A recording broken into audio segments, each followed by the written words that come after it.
Hoy vamos a estar desarrollando el examen de la convocatoria 1-2020. Empieza, como todos los exámenes que tienen una estructura ya definida, empezamos con las potencias. Recordando que las potencias significan multiplicar la base por ella misma las veces que diga el exponente. Por lo tanto, aquí tenemos un 8. 2 por 2, 4, por 2, 8. También aplicar la ley de potencias. La ley de potencias de exponente 0 nos dice que todo lo que esté elevado a 0 da 1. Por lo tanto, acá nos dan 1. Como resultado final, tendríamos un 9. ¿Cuál marcaríamos? Opción D. En este caso, estamos repasando lo que sería una potencia, ¿verdad? ¿Qué significa una potencia? Erróneamente, el error que se comete es poner un 6 y decir 2 por 3, 6. O elevarlo al revés y decir 3 a la 2, 9. Son de los errores que se cometen. No aprenderse la potencia elevada a 0, ¿verdad? O decir que todo lo que esté elevado a 0 da 0. Esos son los errores comunes y que hay que evitar. Para la número 2. La número 2 tenemos una potencia. Tenemos la parte izquierda del igual, ¿verdad? En la parte izquierda tengo un 3 menos 2 menos 5 a la 2. Vamos a resolver esa parte, ¿ok? 3 menos 5 es menos 2 elevado a la 2. Y menos 2 elevado a la 2 da 4. Hay que recordar la ley de base negativa entre paréntesis con el exponente par da positivo. Entonces, de la parte izquierda tenemos que nos dio un 4. De la parte derecha, un 2 a la 2, que al elevarlo también me dio un 4. Quiere decir que esta observación es cierta, porque yo lo que tengo que buscar es que la parte izquierda sea igual con la parte derecha. Y eso se cumplió. Para la número 2, nos están preguntando a ver si no sabemos el concepto básico de las potencias. 2 elevado a la 3 significa 12 por 12 por 12. Correcto, es cierto. Eso es cierto. Por lo tanto, ambas son verdaderas. Para esta pregunta número 3, vamos a resolver primero la potencia, siguiendo ese orden, donde van primero las potencias, los paréntesis. Sería el orden 5 a la 2, 25. Haciendo un orden estricto, podríamos haber escrito toda la cosa. Luego resolvemos el paréntesis y eso sería un 4. Ahí hay un por. En este caso nos tocaría resolver primero la multiplicación. Todo lo estoy bajando exactamente como aparece, ¿verdad? No puedo venir y agarrar y poner el 25 en la parte derecha porque no, tiene que ir siguiendo su estricto orden de posición para decir que 25 menos 12 nos da un 3. Para el tema, el tema que en el que se enfoca la pregunta número 4 es en las reglas de divisibilidad. La primera regla, que era la del 2, decía que todo número que termine en 0, 2, 4, 6 o 8 es divisible entre 2. Él termina, o la cifra de las unidades, es un 4, por lo tanto es divisible entre 2. Esa sería la respuesta correcta. Cabe recordar la teoría de las reglas de divisibilidad. Un número es divisible entre 3 si al sumar sus dígitos nos da algo que esté en la tabla del 3. Un número es divisible entre 5 si termina en 0 o 5. Un número es divisible entre 6 si se puede dividir entre 2 y 3 a la vez. Y un número divisible entre 10 es si termina en 0. También recordar que un número que termine en 0 se va a poder dividir entre 2, entre 5 y entre 10. Uno no. Para resolver la pregunta número 5, debemos conocer un poco lo que son los números primos. Los factores primos son aquellos números primos que al multiplicarse entre sí nos den el número que nos suministran, siempre y cuando sean números primos. Entonces, yo tengo el 2 por 3, el 3 por 7, son primos, me da 21, esto sí corresponde a factores primos. 35 por 2, aunque me da 70, el 35 no es un número primo. ¿Cómo sé que no es primo? Porque termina en 5 y se puede dividir entre 5. Sabiendo que los números primos son aquellos que solo se pueden dividir entre el 1 y el mismo. Por lo tanto, decimos que la correcta es la C. Para la número 6, donde nos hablan que 13 es un número primo, es memoria. Memoria de los primeros números primos, o saber que los números primos son aquellos que no aparecen en las tablas. No hay ningunos números que multiplicados multiplicados en 13, solo el 13 por 1, el 1 por 13. Y con esa característica cumple que son primos. El 14 es compuesto. Compuesto, decíamos que todo número que no es primo es compuesto. Por lo tanto, el 14 no es primo, y si no es primo es compuesto. ¿Cuáles son verdaderas? Ambas. Ambas son verdaderas. En la pregunta número 6 nos lleva al mínimo común múltiplo. El mínimo común múltiplo viene a ser, hay que reconocerlo, que lo llevábamos a unos. Entonces, entre el 6 y el 4, los dos tienen mitad, que son 3 y 2. Los dos tienen, no, los dos no, ahora sigo sacando mitad, 1. En este momento terminé, el 3 lo bajo, le saco tercera, 1. Llegamos a unos, por eso es la asociación del mínimo con unos. 2 por 2, 4, y 4 por 3, 12. O sea, el mínimo común múltiplo entre 6 y 4 es 12. Es correcto. Para el máximo divisor, el máximo lo vamos a asociar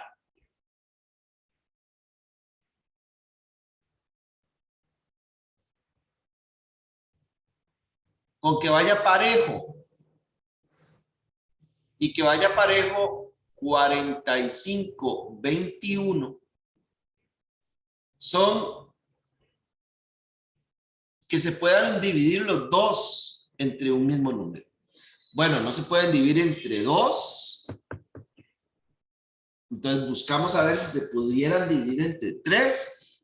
Y correcto, sí se pueden dividir entre 3, porque los dos, al sumar sus dígitos, dan un número en la tabla del 3. Aquí sería entonces un 15 y aquí un 7. Y ahí murió el máximo, porque ya el 15 y el 7 no tienen ningún otro divisor. Quiere decir que el máximo divisor es 3. Aquí dice que 3. Quiero decir que sí. Por lo tanto, son ambas. Nos dice que Alan y Pedro desayunan en la misma soda. Alan asiste cada 10 días y Pedro cada 12 días. Si hoy desayunaron en la soda, ¿a los cuántos días volverán?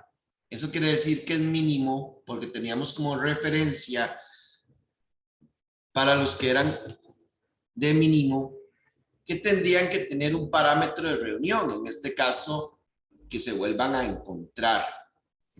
Entonces es el mínimo. Deberíamos llegar a unos, mitad, 5, 6, mitad, 3,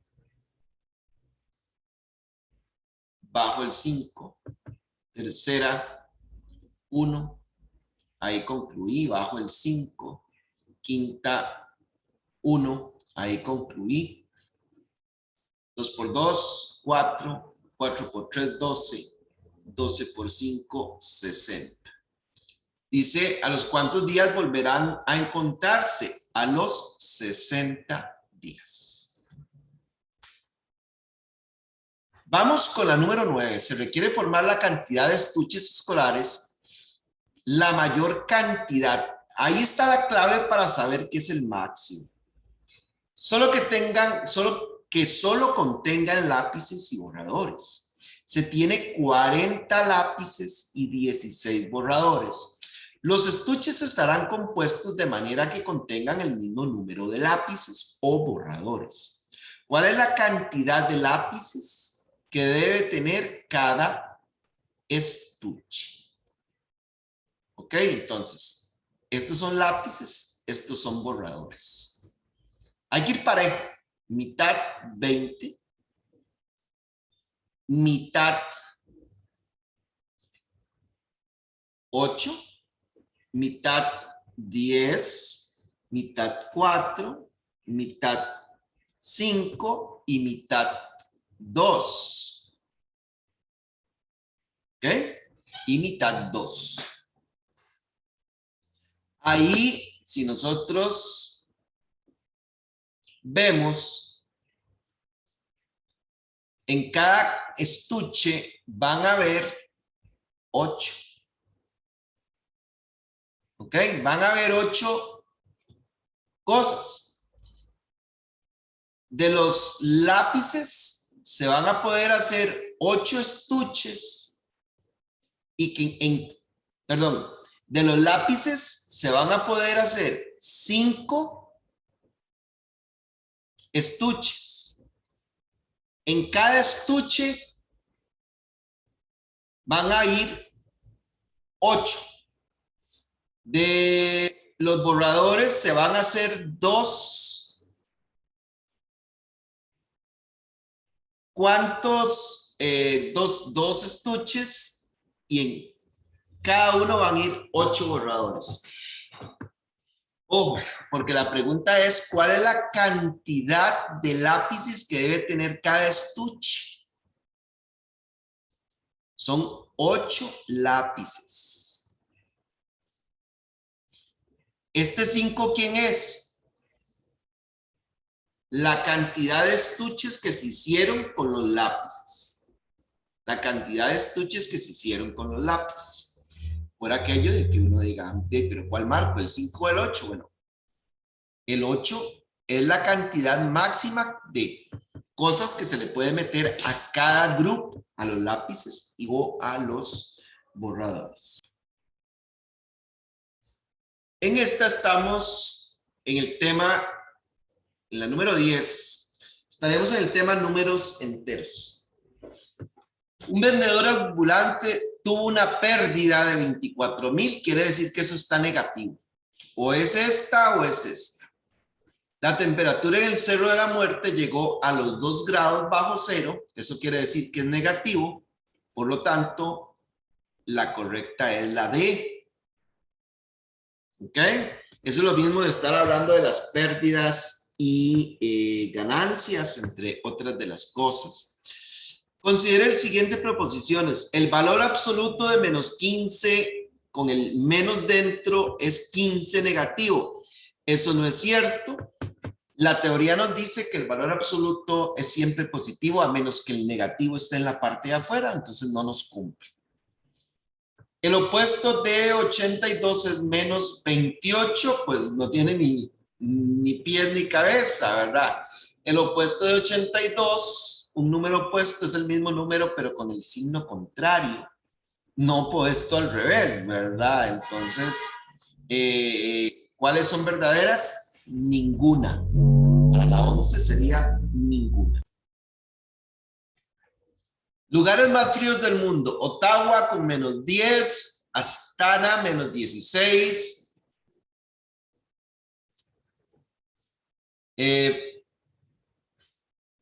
Izmaicon 71 grados y Barrow 49 grados. El lugar del mundo donde se registró la mayor temperatura, o sea, en estos que son muy fríos, la mayor es la menos fría, en este caso es menos 10, la que está más cerca del cero, Ottawa. Si nosotros nos preguntaran cuál es el lugar más frío, ahí sería Omiakon. Omiakon sería el más frío, ¿verdad? Porque tiene menos 71 grados. El lugar donde se registra la menor temperatura es la temperatura donde estaba más frío en Omiakon, que sería la opción D. Acuérdense en que en los negativos el que esté más cerca del cero es el mayor y el que esté más a la izquierda es menor.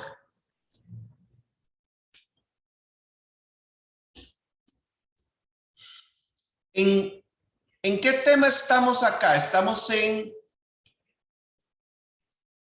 se llama leyes de potencia. Acuérdense que hay muchas cosas que son de teoría. Leyes de potencia. Para lo que es leyes de potencia, tengo una que dice que cuando se multiplican potencias de igual base, conservo la base y sumo los exponentes. O sea, esta es cierta. Tengo otra que dice que cuando hay una potencia elevada a otra potencia, se multiplican los exponentes. 6 por 3, 18, también. Ambas son verdad. También tengo otra de las leyes, ¿verdad? Que decía que cuando se dividen potencias de igual base, conservo la base y resto los exponentes. O sea, quiere decir que esta sería, ejemplo, 6 a la 3 a la 2. También teníamos la del exponente 0, que era un 1. Recordar también la de la ley de base negativa, entre otras. Vámonos a la 15. Raíz de 36. Acá plenamente es memoria.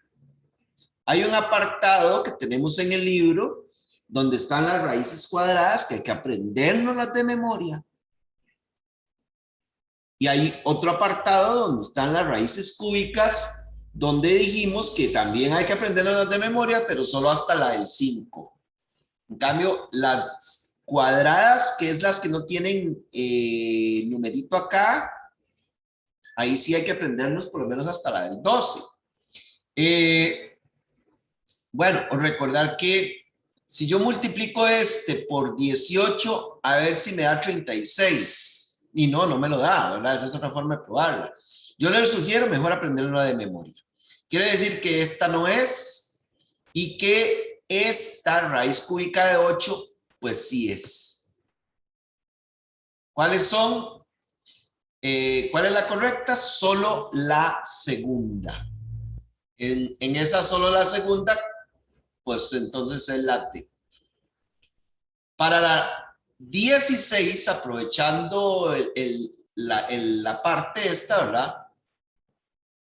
Donde decíamos que va la memoria, yo digo que hay un 3 que está afuera multiplicado por raíz cúbica de 27 que buscamos en nuestro archivo cerebral y dice que la raíz cúbica es 3. Menos 4.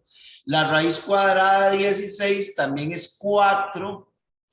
Ahora nos queda una operación combinada, la cual vamos a hacer con su respectivo orden. 3 por 3, 9. 4 por 4, 16. Y a 9, tengo 9, pero debo 16. Quedo debiendo 7. ¿Ok? Quedo debiendo 7. Por lo tanto, la correcta es la opción D. Raíz cuarta de 16.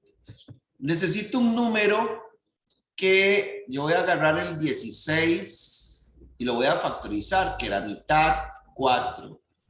No, mitad 4 no, mitad 8. Mitad 4, mitad 2 y mitad 1. Quiere decir que esto es un 2 a la 4. Si yo digo raíz cuarta y tengo un 2 a la 4, yo puedo eliminar esto. Y obtengo un 2. Quiere decir que la raíz cuarta de 16 es un 2.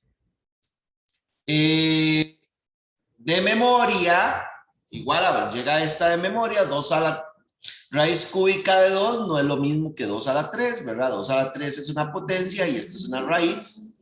No tienen nada que ver, esto no es cierto. La raíz cuadrada de 1 es 1. Usando la memoria también es cierto. Esto sí es cierto, la primera no. ¿Cuáles son verdaderas? Solo la primera. Recuerdo, esto está en la página 44, 45 del libro, donde está la parte de las raíces. En la 19 es una operación combinada. Vamos a empezar sacando la raíz. La raíz de 4 es 2. No queda mal volver a escribir todo. 3 a la 2 menos 4 menos 3 por 2. Vamos a pasar a hacer el paréntesis. El paréntesis, puedo decir 3 a la 2 menos 4, 3 a la 2 es 9, menos 4, 5. ¿Ok? Eso tenemos 5 menos 3 por 2. Siguiendo el orden de las operaciones, debo hacer primero la multiplicación. Eso daría 6, el menos va en su lugar con el 5. 5 menos 6, eso me daría un menos 1. Por lo tanto, la respuesta correcta sería menos 1. Para es una operación combinada, es un problema donde dice que Carlos tiene 250,000 para gastar. Bueno, los tiene, no son para gastar, pero a veces lo que uno tiene es para gastarlo o porque los debe. Debe pagar 30,000. También 15,000 del agua, más 5,000 del teléfono.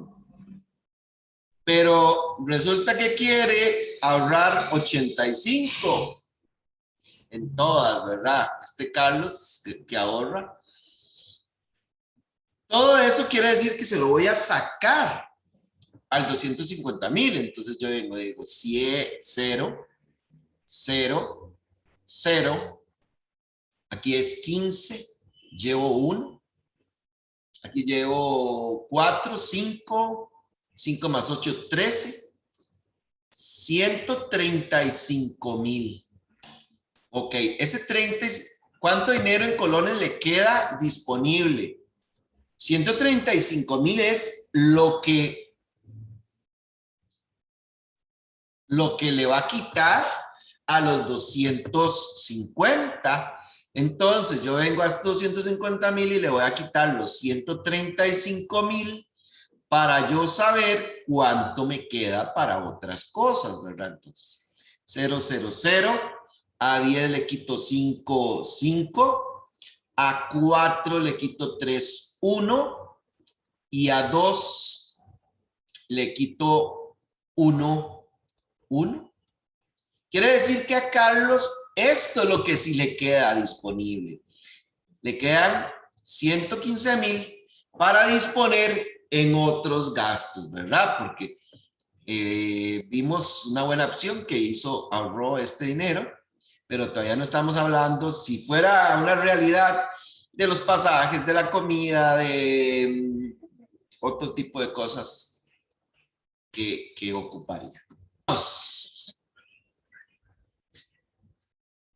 Para responder las 21, 22 y 23, 24, vamos a tomar la misma figura. La figura dice que dos rectas son paralelas entre sí.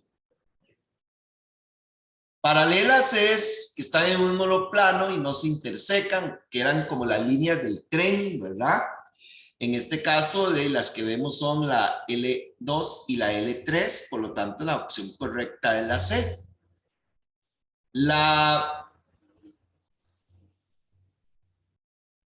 Ahora, ¿cuáles son perpendiculares entre sí? Perpendiculares entre sí son rectas que se cortan formando un ángulo recto. Yo puedo ver que la L2 con la L5 son perpendiculares, pero también la L3 con la L5 también son perpendiculares entre sí. Entonces, repito, vamos a poner la L2 con la L5 y la L3 con la L5 para ir a buscar cuál de ellas está, ¿verdad? La L2 con la L5. En la 22 marcaríamos la D. Y vamos a ver la 23, que todavía me dice un segmento corresponde. Ok. Es más, esta no necesito ni siquiera ir a la parte de arriba para verla. ¿Por qué? Porque en realidad lo que me están preguntando es por la nomenclatura. La nomenclatura es de qué forma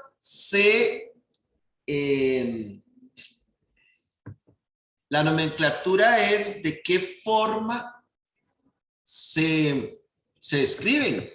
Esto es un segmento, esto es una semirrecta, esto es un rayo y esto es una recta.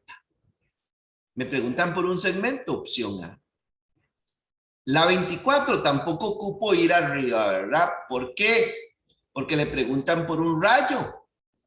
¿Cuál sería el rayo? El rayo sería la que tiene bolita y flecha. Ay, pero hay dos que tienen bolita y flecha. Esta bolita, pero tiene que estar rellena. Bolita y flecha. Quiere decir que esta es el rayo.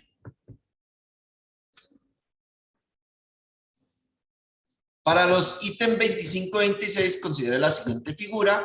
Es un paralelogramo, una figura ahí que le podríamos llamar que está en 3D. Dos segmentos paralelos. AC, vamos a ir probando las respuestas. AC con BD. Es más, vean que BD ni siquiera entra en el juego, ¿ah? Porque BD ni siquiera existe. Entonces, eso no me sirve. DE y EF. Correcto, esas sí son paralelas. Pero analicemos las otras para aprovechar la figura. BH con GH, en realidad esas serían perpendiculares. AE con BH, en ese momento, esas que tengo en ese momento en la pantalla serían alabiadas, serían segmentos alabiados. Y vamos a ver la 26. AG es una arista del prisma. AG